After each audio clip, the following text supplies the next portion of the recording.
আজ ৪ ডিসেম্বর রাতের আকাশে দেখা যাবে বছরের শেষ সুপারমুন বা কোল্ড মুন।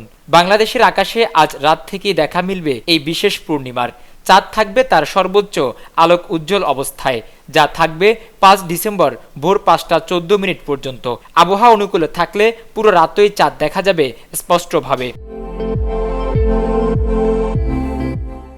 বছরের প্রতিটি পূর্ণিমারে রয়েছে আলাদা নাম, যা এসেছে বহু পুরনো সময়ের মৌসুমী হিসাব থেকে। ডিসেম্বরের পূর্ণিমাকে বলা হয় কোল্ড মুন, কারণ এই সময় থেকে শুরু হয় শীতের প্রকৃত আগমনী। সুপারমুন তখনই হয় যখন চাঁদ তার কক্ষপথে পৃথিবীর সবচেয়ে কাছে আসে, ফলে চাঁদ স্বাভাবিকের তুলনায় আরও বড় ও উজ্জ্বল দেখায়।